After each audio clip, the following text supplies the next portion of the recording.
Okay, I know this is going to be odd for me to ask, but I'm going to ask it anyways. Have you ever taken a selfie? Have you ever taken a selfie? Now, some of you are thinking, what in the world is a selfie? And let me just go ahead and briefly explain what a selfie is. That when you see somebody who's in the middle of an intersection who does one of these numbers, or they're in a busy mall or some kind of crowded area, and they're just kind of crowding everything up or stopping things from going. That's a selfie, right? They do this. They hold a phone out or whatever it is to snap a picture of themselves. It's kind of a recent phenomenon that has begun, I guess, with the rise of cell phones. I haven't done a whole lot of research, but it's kind of a recent phenomenon of people taking pictures of themselves. So rather than somebody taking a picture of them, they take a picture of themselves. And I don't know about you, but for me, whenever I have tried to take a selfie of myself or I've been involved in a selfie, I don't exactly know what to do. I feel a little uncomfortable. I'm trying to figure out, do I look at the camera? Do I look away from the camera? What are people thinking about me as I'm taking a selfie? And I just feel uncomfortable. So I just wanted to share a picture of what it looks like when I take a selfie. Go ahead and show that. Okay, now I'll let you, I'll let you be the judge. That may or it may not be a real picture of myself. But I don't really know what to do when I'm taking a selfie, right? I feel a little uncomfortable. But the idea of a selfie has permeated our entire world. Our entire world is permeated with this idea of selfie. In fact, you could say, if you want to go ahead and switch out of that picture, you can say, we live in a selfie world. We live in a selfie world. But this selfie phenomenon that is running rampant in our world is not just about taking pictures, but it represents a mindset. It represents how people think. We live in a time where we are continually looking to capture our best selves, our best emotional selves, our best spiritual selves, our best physically healthy selves. I mean, everywhere. I mean, that's why if you go on Facebook, if you go on Instagram or one of those other, social media devices or programs, that you don't see real life, right? You don't see the house a mess. You don't see your kids screaming at you, right? You see everything perfect, nice, and tidy, because people want to capture their best selves, not necessarily real life. And we have more health clubs. We have more self-improvement books, life coaches, private tutors, private sports coaches, personal trainers, specialized therapists, and more positivity apps for your smartphones than ever before. And there's nothing wrong with wanting to know yourself, to understand who you are, and there's nothing wrong with wanting to improve yourself. But ultimately, the growing desire of a selfie world is set on self-discovery. That's ultimately what it boils down to, of what this selfie world is all about. It's all about self-discovery. And on top of this desire to know yourself, there has been an explosion, a cultural explosion of knowledge. A knowledge of yourself and this ability to know others globally, unlike any time before. In fact, we live in a day and age that is unlike any other period in history. And do you know why? Because there has never been a time in history where people can virtually get access to any information they want at the click of a button. There's never been a time where people can be connected globally with other people with as little effort. We have never been more connected than we are today. There's never been a moment where, as a human race, we have been this connected and had this amount of knowledge that we have access to. And think about this. We go on the internet and we can research anything that we want, anything imaginable, and within seconds, we can not only have our answer, but we can have like the 5 other answers to those questions or the millions of other research possibilities. People used to go and get degrees in this stuff, and we can just search it in a matter of 5 seconds and get hundreds of years of research that went into that. We can open our phones and we can talk to people who we don't know if we know the right language in Japan or Peru with little effort of just dialing a number on our phone or popping on the internet and sending a message. 20 years ago, that was unthinkable. Today, that is just how life is. And the leading contribution to this is the internet, right? It's the internet. And what people have labeled this as the digital revolution. A digital revolution that is changing so much in our world. These are relatively recent shifts in the last 100 years, but it has brought our culture, it has brought the world's culture into what people are calling the information age, or the age of information. That the amount of information that we have at the tips of our fingers is just changing everything in our world. Everything from the global economy to how we understand human relationships. This revolution, this age of information, is rewriting and redefining and changing the very world in which we live. And this has a tectonic influence in our world today. And there's a lot of positive things that are coming from it. There's a lot of beneficial things that are coming from this change in our world. But there is a downside. There is a downside that we're seeing with this emphasis on self-discovery, on individualism, and on this digital revolution. In our culture, we are seeing a decreased sense of real, genuine community with real people on a face-to-face basis. And we are also seeing a steady rise in things like loneliness and isolation.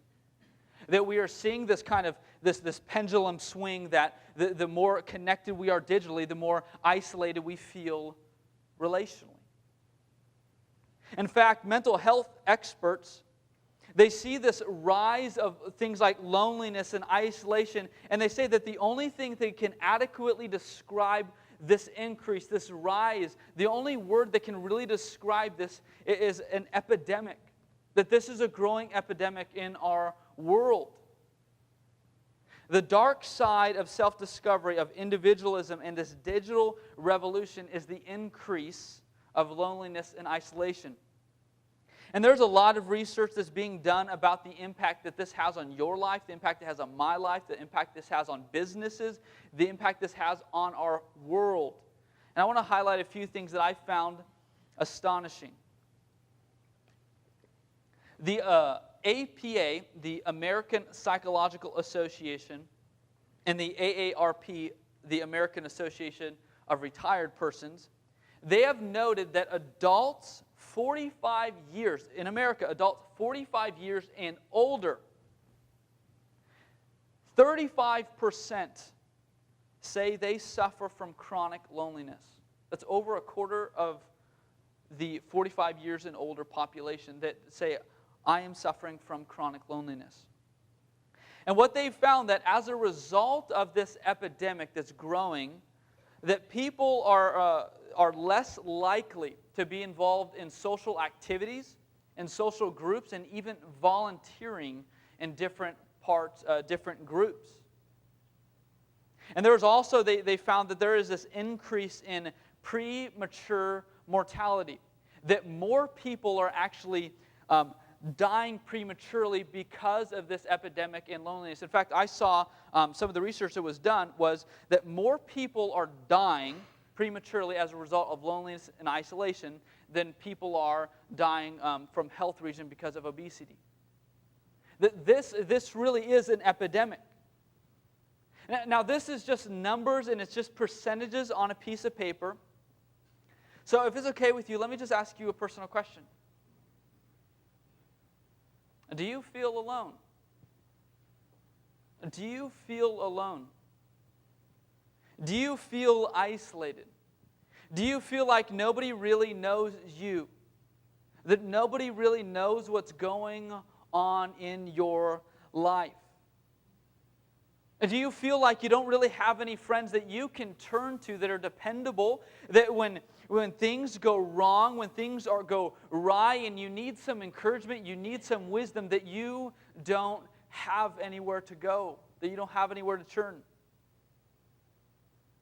Well, here's why today's message should matter to you.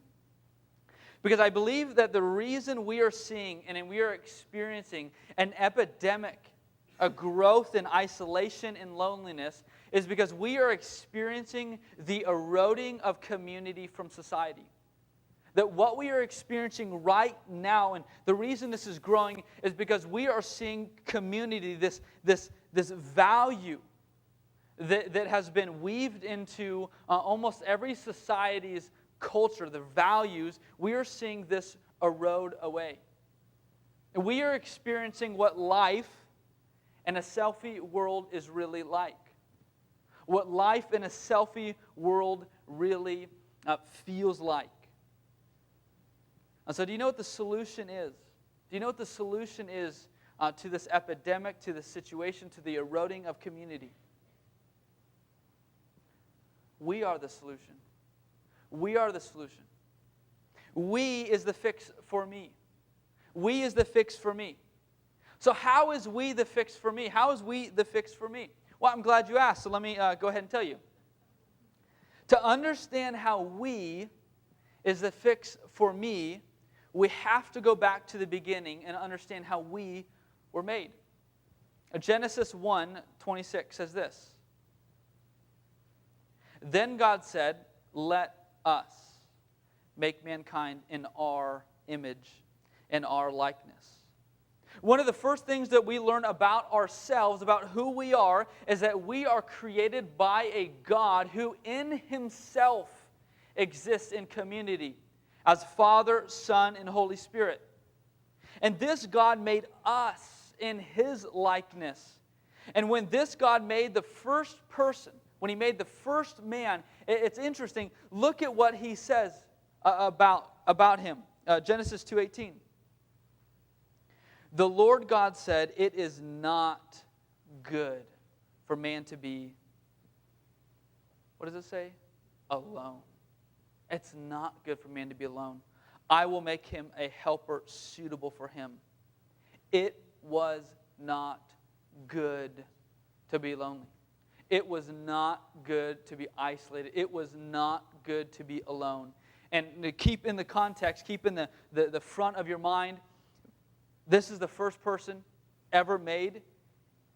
He is living in a perfect world and has a perfect relationship with God. And yet, when the perfect God looked at man, He said that was not enough. Of all the things that God said, this is good, He looked at the fact that man was all alone and He said, that's not good. There is something missing. There is something lacking. When God saw that man was by himself, when humans were alone, and He pronounced that in a perfect world to be not good. Why? Because we are wired for community. We are wired for community. We are hardwired for it. Now, fast forward into the New Testament. I want to ask another question. The question is, how do you read the Bible? How do you read the Bible? I don't know about you, but if you're anything like me, when I read the Bible, I tend to read it as a book written by God to me as an individual. And there's some truth to that, but there's a danger to that. When I come to the passage in the Bible that say, you, I subconsciously translate that to mean that God is directing this message specifically to me as an individual. And that's part of the truth, but it's not the full truth. The majority of the yous that we find in the Bible are plural, not singular. The majority of the yous that we find in the Bible, they're plural, not singular. What do I mean? Well, in the English language, we don't really have a plural form for the word you. Both singular and plural are both you, which can be really confusing when we come to the Bible and we read You, right? Who is it talking about? Is it talking about us or is it talking about me? And the closest thing that we have to a plural form of the word you in the English language is how our brothers and the sisters in the South say it, right? They say y'all, right? That's the closest thing that we have to how the Bible uses this word. Now, here's some passages that we read oftentimes as applying to us as individuals that were actually meant to apply to a community of believers. And for the sake of emphasis, I'm going to say y'all instead of you, if that's okay. Don't judge me, all right? Matthew 5:13 through 14. Y'all are the salt of the earth. But if the salt loses its saltiness, how can it be made salty again? It is no longer good for anything except to be thrown out and trampled underfoot. Y'all are the light of the world. A town built on a hill cannot be hidden. Neither do people light a lamp and put it under a bowl. Instead, they put it on its stand, and it gives light to everyone in the house. In the same way, let all y'all light shine before others. Skyler's translation. That they may see all y'all's good deeds and glorify y'all's Father in heaven.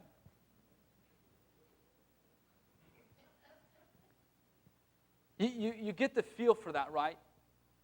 That oftentimes we read that as individuals, but it's actually talking about a community of believers. How about this familiar passage?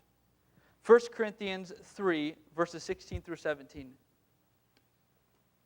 Do y'all not know that y'all are God's temple, and that God's Spirit dwells in y'all? If anybody destroys God's temple, God will destroy him, for God's temple is holy, and y'all are that temple. A lot of times when we read the Bible, we read that as if that God is specifically writing to you. And that's partially true, but he's writing to you and all of us, right? He's writing to us all. That this is plural, not singular. And not to mention that when we look at Jesus and we look at the very first Christian, we see something unique about how they expressed their faith. For them, their faith was not about me and God. Their faith was about we and God. They saw that a living faith depends on we, not me. That a living faith depends on we, not me. That it takes a group effort. And it's only when there is a we to our lives can we truly love somebody or hate somebody. It is only when there is a we to our lives can we forgive somebody or resent somebody. It is only when there is a we can we pray for somebody or we can spread gossip about somebody. If faith is just about me, if faith is just about you, then you cannot live out a real faith. It's true. It's true. Consider this. When the perfect God came to earth in the person of Jesus, he was perfect, he was sinless, he didn't have any sins, and yet he had power beyond all our understanding. And yet one of the very first things Jesus did is he surrounded himself with a small group of people. Mark 3:13 and 15 says this. And he went up on the mountain and called to himself those whom he desired. And they came to him. And he appointed 12, whom he also named apostles, so that they might be with him. And he might send them out to preach and have authority to cast out demons. Before Jesus really begins his ministry on earth, the very first thing he does is he brings together a small group of people. Jesus starts a small group, right? He's the first small group pastor. And we see in the book of Acts, which if you're not familiar with the book of Acts is a history of the beginning of Christianity, the beginning of the church in the first century. But in this book, we learn that the Christians saw that a living faith depended on we, not me, that it took group effort. In Acts 2:42, it says this, "And they devoted themselves to the apostles' teaching and the fellowship, to the breaking of bread and the prayers, and awe came upon every soul, and many wonders and signs were being done through the apostles. And all who believed were together and had all things in common. And they were selling their possessions and belongings and distributing it, the proceeds to all as they had need. And day by day, attending the temple together and breaking the bread in their homes, they received their food with glad and generous hearts, praising God and having favor with the people. And the Lord added to their number day by day those who were being saved." And we could go on with the scriptures in the Bible that talk about this, that elevate this. The point is that the Christians thought differently about their faith than oftentimes we do today. They understood the importance of being in community and being a community. That a living faith was really dependent upon we, not me. And could it be that the only way to fix me, the only way to fix you, the only way to change the way that our world is heading is found in we? If that is how we are made, and that is the call that God has called us to, then what must we do? Well, there's three responses that we can have. Two of them are unhealthy. One of them is healthy. The first response that we can have is to look for people who are like you. Look for people who are like you. We may say, here's who I am. Who's like me? Who is like me? This is me, so are you like me? And we try to find people who look like us, who talk like us, who dress like us, who act like us, and who are around the same age as us. And we tend to overlook and we tend to block out people who look, act, talk different than us. And I don't know about you, and I don't know if you've ever taken a personality test or you're familiar with the Myers-Briggs personality test, but I just recently learned this last week that I actually have a really rare personality type, which explains why I'm so weird, okay?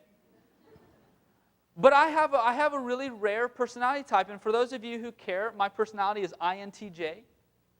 And not many people have the INTJ personality type in America. Now, if I'm looking for people who have my same personality type, it's slim pickings for me.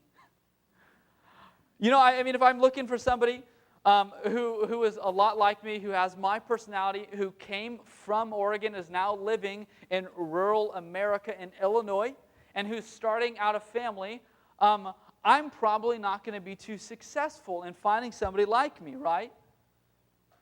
If I find anybody at all.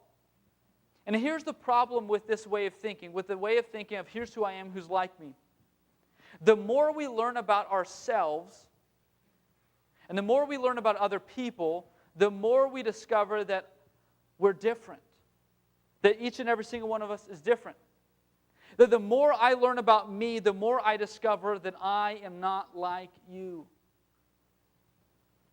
And even if we found somebody who has the same personality type as you, I guarantee their upbringing was way different than yours. I guarantee that the way they think is different than you. The things they believe is different than you. And with a continual emphasis in our culture, with this self-discovery, the more we function as who is like me, I believe only adds to the issues. It only adds to the problem of loneliness and isolation because we find that nobody's like me, therefore I can't relate. to others.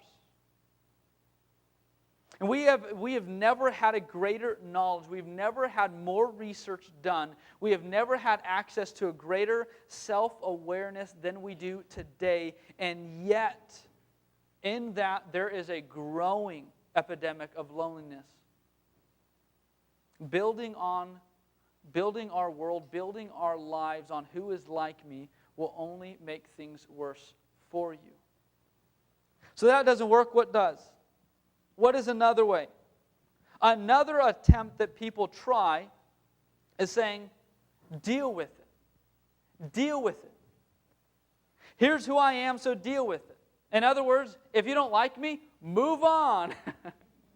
Get out of here. I don't care what you have to say. I don't care what you think. If you can't like who I am, then deal with it or move on. It's almost like the opposite response of the first one, right? The first one says, well, who's like me? The second response says, well, if you don't like who I am, leave. Move on. This is who I am. You either like it or you hate it, but I don't care. And how many healthy relationships do you know of? And how many long-lasting jobs have you heard of where this kind of mindset was successful? Where somebody said to another person, well, here's who I am, deal with it. Relationships don't last long like that. If you tell your boss when they give you an evaluation, well, let me tell you something. That's just who I am, so you got to deal with it. Right? They're going to show you the door. Right? The only way that this is actually successfully lived out is when you're living in your parents' basement. Like, that's the only context where that works. So what options left? Here's the response that I think actually works. Instead of saying, here's who I am, who's like me, and instead of saying, here's who I am, so deal with it, we should say, here's who I am, and I need you. I need you. The thing that is the most basic to our human nature, to how God has made us, and the thing that is most biblical is for us to see our need for each other.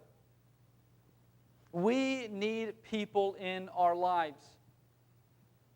There's a reason why prisons choose as an extreme consequence for actions done behind the cement walls of a prison, solitary confinement. There's a reason why that's there. There's a reason why that works. Because it is taking away from people the basic human need that we have with being connected with other people. And if we honestly look at ourselves and others, we realize there is not two of the same people ever. Not in this room and not in the world. We may have a lot of similarities, but we are different, and that is a good thing. That is a good thing. I am, in my personality type, weird, right? In my personality type, I'm an introvert, which means I need extroverts in my life. I need other people who are different to help balance me out. And I don't know about you, but I have issues that I need to work on. I have issues that I need to work through. You might be different, and that's fine, but I have issues. And my hunch is you do too. And I would not want to get to a place where I cast somebody off out of my life because they speak into my life. And they see something that I don't see. That they see areas in my life that need to be changed, that need to be improved. I need people in my life who are different than me. I need people in my life who do not agree with me. I need people in my life who see things that I don't see so that I can grow to be the person that God has called me to be. The bottom line is this. When we are together, we are better. That we are better when we are together. That's the bottom line. And over the next 4 weeks, we're going through a series about how we can meet the greatest human need, maybe a need that you haven't identified until maybe this morning. And an often overlooked part of our faith. And that's us. That's community. That's being together. Together we can connect with God better. Together we can find healing better. Together we can overcome fears. We can raise families. We can fight temptations. Together we can serve the world better and reach the world better when we are together. Together we will learn why it really is better than being isolated, than being alone, than doing things on and by ourselves. And we will discover the power and the beauty that God has designed for each and every single one of us when our faith is not defined by me, but is defined by we. And you know what story I hear over and over and over and over again? And since I became a Christian, it just seems to, the longer I am a Christian, the more this seems to be true. But I hear stories of people's faith that started out well and ended horribly. And people come to churches a lot of times, and the message that they receive is sin is wrong, so feel real bad about that. Get baptized, repent, and then figure it out. Right? That's the message a lot of people receive. Right? Feel bad, feel guilty about the sin in your life, then get baptized, and then figure out what happens next. Figure out on your own how to live the Christian life. And I cannot tell you how many of my friends growing up, how many students have come through my youth group in California, and how many church members I have seen drift from Christ or experience moral failures because they did not have anybody in their life to walk with them through life. Now, I can't prove this, but it seems like there are so many instances that could be avoided. That somebody could have avoided drifting from Christ or destroying their lives or relationships if they simply had somebody in life to show them how to avoid the pitfalls. And yet it seems almost like a common denominator that whenever there's a major falling away in any area of life, it's usually you can find that person feeling like they're alone. They're isolated. My guess is that for a majority of us in this room, our life and faith has been more defined by me, not by we. And as a result, you might feel like you're running on fumes. You might feel exhausted. You might feel alone. You might feel like you're on the verge of failure or burnout. So here's my challenge to you. If you want to take your faith to the next level, you want to take a step in the right directions, my encouragement is that you get connected to some smaller group. That you get connected to a Bible study, to a life group, to some group of Christians that who can invest in your life and who you can invest in their life. And all month long, we're going to be opening up an opportunity for you to get connected to a Christian community that we can care for each other, that we can love each other, that we can serve each other, that we can learn together. And my challenge today is for you to join one of these groups. And when you leave here, there is a sign-up place as you leave right by the door that you can sign up for that. It's going to be open all month long. There's a couple groups that are going on right now that you can plug into. There's some groups that are going to be starting in October. And if there's not a group that works, my encouragement is that you pray about that. Pray about starting a group, praying about a new group starting up, or at least pray about joining a group. Life and faith is truly better when our life is not defined, when our faith is not defined by me and my journey with God, but our journey with God. When our faith is not about me, but it is about we. Because the fix for the things that we are wrestling with, the fix for the struggles that we have, the fix for virtually whatever else is not found in a brand new sermon series. It's not found in a book. It's not found in anything else but the community that God has called to Himself, the church. That when we have people investing in our lives, when we are living out the faith together,